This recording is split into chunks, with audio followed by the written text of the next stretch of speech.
the best academy. Hi friends, welcome to Harish academy.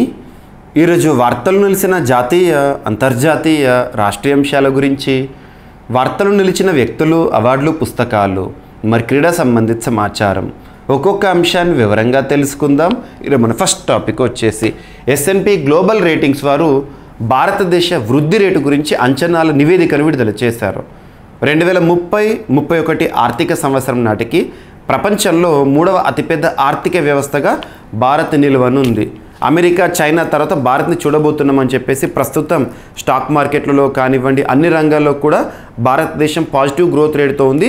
ఇదే గనక కొనసాగితే 2030-31 నాటికి ప్రపంచంలోని 3వ అతిపెద్ద ఆర్థిక వ్యవస్థగా భారత్ ఖచ్చితంగా నిలుస్తుందని చెప్పేసి ఎవరు చెప్తున్నారు? S&P global ratings. మరియు భారతదేశం యొక్క వృద్ధి రేటును ప్రస్తుత ఆర్థిక సంవత్సరం అంటే 2024 ఏప్రిల్ 1 నుండి 2025 మార్చ్ 31 నాటికి భారతదేశం యొక్క వృద్ధి రేటు, జీడిపి గ్రోత్ రేటు 6.7%గా ఉండబోతోందని చెప్పేసి అంచనా వేస్తున్నారు. లాస్ట్ ఫినాన్షియల్ ఇయర్లో 8.2% అని చెప్పేసి వాళ్ళు చెప్పారు. సో అలా S&P గ్లోబల్ రేటింగ్స్ వారు భారతదేశానికి సంబంధించి రీసెంట్గా అంచనాలు ఏవైతే నివేదికల రూపంలో విడుదల చేశారో వాటిని చూడండి. ముఖ్యంగా ఎకానమీ పాయింట్ ఆఫ్ వ్యూలో పోటీ పరీక్షలో జీడిపి గ్రోత్ రేట్స్ కానీ, GST రిలేటెడ్ గణాంకాలు, ఇటీవల వార్తలు నిలిచిన అంశాలు కానీ, నెక్స్ట్ నీతి ఆయోగ్ రిలేటెడ్గా ఖచ్చితంగా క్వశ్చన్స్ వస్తాయి. దాంతోపాటు బడ్జెట్, ఎకనామిక్ సర్వే, ఇటువంటి వాటిపైన ఎక్కువగా ఫోకస్ చేయాల్సి ఉంటుంది. ఇక మీకు నేను ప్రతిసారి జీడిపి అంటే ఏంటి, దాన్ని ఏ విధంగా కొలుస్తారు, ఇవన్నీ కూడా మనం డిస్కస్ చేస్తూనే ఉన్నాం. సో ఇక్కడ S&P గ్లోబల్ రేటింగ్స్ అనే కాదు, ఇటీవల కాలంలో భారత వృద్ధి రేటును అంచనా వేస్తూ వార్తలు నిలిచిన అంతర్జాతీయ సంస్థలు కానీ, జాతీయ సంస్థలు కానీ, వాటన్నిటి గురించి కూడా మీకు నేను చెప్తున్నాను, ఖచ్చితంగా చూడండి. ఇక నెక్స్ట్ బేస్ ఇయర్ మార్పు అనే అంశము. సో బేస్ ఇయర్ మనం ప్రస్తుతం జీడిపిని గణించడానికి 2011-12ను బేస్ ఇయర్గా తీసుకుంటున్నాం. ఆ బేస్ ఇయర్ ఆధారంగా మనం గణిస్తే కాన్స్టెంట్ ప్రైజెస్ లేదా రియల్ జీడిపి ఏ విధంగా ఉందో మనకు తెలుస్తుంది. మరి ఆ బేస్ ఇయర్ ఏ విధంగా ఉందన్నాను? 2011-12, దాన్ని కాస్త 2022-23గా మార్చబోతున్నట్లుగా రీసెంట్గా వార్తల్లోకి వస్తున్నాయి. బేస్ ఇయర్ మార్పు ఏ ఇయర్ నుండి ఏ ఇయర్కి మారబోతుంది చూడండి. మారిన తర్వాత అఫీషియల్గా మనకు దానిపైన ఖచ్చితంగా క్వశ్చన్ వచ్చే అవకాశం ఉంది. ఎందుకంటే ఎకానమీలో చాలా ఇంపార్టెంట్ టాపిక్ కూడా. దేశ ఆర్థిక వ్యవస్థను ఖచ్చితంగా ప్రతిబింబించేలా జీడిపి లెక్కింపునకు ప్రాతిపదిక ఏడాదిని మార్చాలని కేంద్ర ప్రభుత్వం భావిస్తోంది. ప్రస్తుతం స్థూల దేశీయోత్పత్తి గణింపునకు 2011-12 ఏడాదిని ప్రాతిపదిక ఏడాదిగా పరిగణిస్తున్నారు. దీనిని 2022-23కు మార్చాలని భావిస్తున్నట్లు విశ్వసనీయ వర్గాలు తెలిపాయి. ఈ విషయమై advisory committee on national accounts statistics and త్వరలోనే స్టాటిస్టిక్స్ అండ్ ప్రోగ్రామ్ ఇంప్లిమెంటేషన్ శాఖకు సూచించొచ్చని సమాచారం, గుర్తుపెట్టుకోండి. అండ్ నెక్స్ట్ ఎక్సర్సైజ్ ఐక్య విపత్తుకు సంబంధించి ఇటీవల కాలంలో వార్తలు ఇచ్చిన విపత్తులు కానివ్వండి, వాటికి అడ్డుకట్ట వేసే చర్యల గురించి కానీ, వీటి గురించి ఖచ్చితంగా చూడండి. ఇక్కడ ఎక్సర్సైజ్ ఐక్య అనేది వార్తలోకి వచ్చింది. అదేంటి, ఎక్కడ జరిగింది చూడండి. నేషనల్ డిజాస్టర్ మేనేజ్మెంట్ అథారిటీ, ఇది చట్టబద్ధ సంస్థ. 2005 యాక్ట్ ద్వారా నేషనల్ డిజాస్టర్ మేనేజ్మెంట్ యాక్ట్ 2005 ఆధారంగా ఏర్పడిన సంస్థ. National disaster management authority southern command of army ఆధ్వర్యంలో చెన్నైలో సెప్టెంబర్ 18 నుంచి 2 రోజుల పాటు జాతీయ సెమినార్ ఎక్సర్సైజ్ ఐక్య నిర్వహించనున్నారు. సహజ సిద్ధంగా సంభవించే ప్రకృతి విపత్తుల సంసిద్ధతను ప్రోత్సహించడం, కీలకమైన భాగస్వాముల మధ్య సహకారాన్ని బలోపేతం చేయడం ఈ కార్యక్రమం యొక్క ప్రధాన ఉద్దేశం అంట. ఈ సెమినార్లో సునామీ, కొండ చర్యలు విరిగిపడటం, వరదలు, కార్చిచ్చు, తుఫాన్లు తదితర ప్రకృతి విపత్తులు, ఇటీవల సంభవించిన విపత్తులను సమీక్షిస్తారు. ఇలాంటి క్లిష్ట పరిస్థితులను నిరోధించే పరిష్కార మార్గాల గురించి చర్చలు కూడా జరుగుతున్నాయంట, గుర్తుంచుకోండి. అండ్ బయో రైడ్, ఇటీవల కేంద్ర క్యాబినెట్ ఆమోదముద్ర వేసిన వాటిలో బయో రైడ్ ఇంపార్టెంట్. మీకు ముఖ్యంగా PIB నుండి చాలా క్వశ్చన్స్ అడిగే అవకాశాలు ఉంటాయి. సో ఇక్కడ అబ్జర్వ్ చేస్తే బయో రైడ్ ఫుల్ ఫామ్ ఏంటో చూడండి. Biotechnology research innovation and entrepreneurship development bio ride కేంద్ర క్యాబినెట్ ఆమోదం తెలిపింది. దీని యొక్క ఉద్దేశం ఏంటి? Bio ride is a merger of biotechnology research అట, మరియు development and industrial and entrepreneurship development of department of biotechnology with new component of bio manufacturing and bio foundry. So ఈ ప్రాజెక్ట్ బయోరైడ్ కోసం కేంద్ర ప్రభుత్వం 2021-22 ఆర్థిక సంవత్సరం నుండి 2025-26 ఆర్థిక సంవత్సరం వరకు ఎంత మొత్తంలో ప్రపోజ్డ్ అవుట్లే అంటే 9,197 కోట్ల రూపాయలు. మరి బయోరైడ్ స్కీమ్ వల్ల ఉద్దేశం అసలేంటి?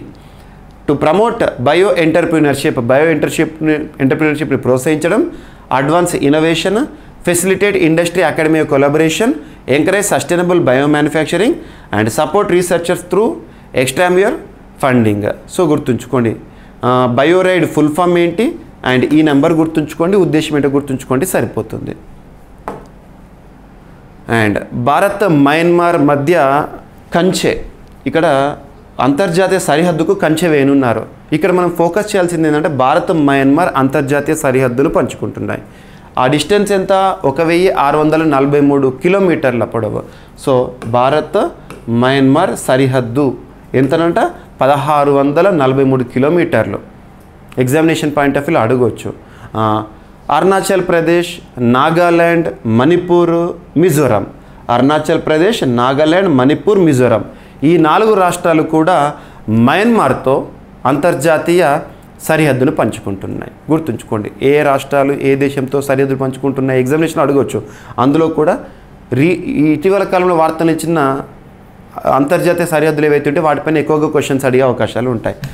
కేంద్ర ప్రభుత్వం మరొక కీలక నిర్ణయం తీసుకున్నది. 1643 కిలోమీటర్ల మేర విస్తరించిన భారత్ మయన్మార్ మధ్య ఉన్న అంతర్జాతీయ సరిహద్దుకు కంచెను వేయనున్నది. దీనికోసం 31,000 కోట్లు ఖర్చు చేయనున్నది. ఆయుధాలు, మందుగొడ్డు సామాగ్రి, మాదక ద్రవ్యాల అక్రమ రవాణాతో పాటు చొరబాట్లకు ఈ సరిహద్దు పరిపాటిగా మారింది. ఈ నేపథ్యంలో వీటిని నియంత్రించేందుకు 1643 కిలోమీటర్ల భారత్ మయన్మార్ సరిహద్దులో ఫెన్సింగ్, రోడ్ల నిర్మాణానికి కేబినెట్ భద్రతా కమిటీ ఆమోదం తెలిపింది. గుర్తుంచుకోండి. అండ్ సింధు జలాల ఒప్పందంపై సమీక్ష జరగాల్సింది అని భారత్ వాదిస్తోంది. పాకిస్తాన్కి నోటీసు కూడా పంపింది. పాకిస్తాన్ విముఖత వ్యక్తపరిచింది. సింధు నదీ జలాల ఒప్పందం ఏ ఇయర్? 1960. దాదాపు 64 ఏళ్ళ ఒప్పందం. దీనిపైన సమీక్ష జరగాలి, రివ్యూ జరగాలని చెప్పేసి భారత్ కోరుకుంటుంది. సో పరిస్థితుల్లో అనుకోని విధంగా సమూల మార్పులు వచ్చినందున 64 ఏళ్ల క్రితం జరిగిన సింధు జలాల పంపిణీ ఒప్పందాన్ని సమీక్షించక తప్పదని పాకిస్తాన్కు భారత్ నోటీస్ ఇచ్చింది. ఒప్పందంలోని 12 క్లాస్ 3 అధికరణ కింద ఆగస్టు 30న పాక్ నోటీస్ జారీ చేసినట్లు ప్రభుత్వ సమాచారము. 9 ఏళ్ల సంప్రదింపుల తర్వాత 1960 సెప్టెంబర్ 19న కుదిరిన సింధు జలాల ఒప్పందంలో ప్రపంచ బ్యాంకు కూడా భాగస్వామిగా ఉంది. 2 దేశాల్లో ప్రవహించే సింధు ఉపనదుల జలాల పంపకానికి ఒప్పందం నియమ నిబంధనలు నిర్దేశించింది. జనాభా, పర్యావరణ పరంగా మార్పులు రావడం, హరిత ఇంధన వినియోగానికి ప్రాధాన్యం పెరగడం వంటి కారణాల వల్ల సింధు జలాల ఒప్పందాన్ని సమీక్షించక తప్పదని భారత్ వివరించింది. సీమాంతర్ ఉగ్రవాదం పెరగడం కూడా ముఖ్యమని తెలపడం జరిగింది. ఇది కాకుండా కిషన్ గంగా, రాట్లే జల విద్యుత్ ప్రాజెక్టుల మీద కూడా 2 దేశాల మధ్య వివాదం నడుస్తోంది. అమ్మకానికి ప్రపంచంలోని తొలి వీక్లీ మ్యాగజైన్ ఒకటి వార్తల్లోకి వచ్చింది, లేదా వార్తాపత్రిక వార్తల్లోకి వచ్చింది. 1791లో 1791లో ది అబ్జర్వర్ మొదటి ప్రచురణ. ఆ పేపర్ పేరేంటిది? అబ్జర్వర్. ఒక వీక్లీ, ప్రపంచంలోని తొలి ఆదివారం వార్తాపత్రిక, అంటే వీక్లీ, ప్రతి సండే వచ్చే పేపర్ ఇది. గుర్తింపు ది అబ్జర్వర్ను అమ్మకానికి పెట్టినట్లు దాని యజమాని రీసెంట్గా ప్రకటించారు. ఈ బ్రిటిష్ వీక్లీకి సంబంధించి 1791 డిసెంబర్ 4న WS బ్రౌన్ ఆధ్వర్యంలో మొదటి ప్రచురణ విడుదల చేశారు. గుర్తుంచుకోండి. అండ్ మహిళా సాధికారతే లక్ష్యంగా శ్వేత విప్లవం 2.0 అని చెప్పేసి అమిత్ షా గారు చెప్పిన అంశము. ఇక్కడ మినిస్ట్రీ ఆఫ్ కోఆపరేటివ్స్ తరపున ప్రస్తుతం కేంద్ర సహకార శాఖ మంత్రిగా అమిత్ షా గారు. ఇక్కడ హోంమంత్రి అనకూడదు, హోంమంత్రితోనే సహకార శాఖ మంత్రితోనే. ఇది సహకార శాఖకు సంబంధించింది. భారత పాడి పరిశ్రమ అభివృద్ధిని మరింత ముందుకు తీసుకెళ్లేందుకు కేంద్ర ప్రభుత్వం చర్యలు చేపట్టింది. పాల ఉత్పాదకతను మరింత పెంచేందుకు శ్వేత విప్లవం 2.0ను కేంద్ర మంత్రి అమిత్ షా గారు ఆవిష్కరించారు.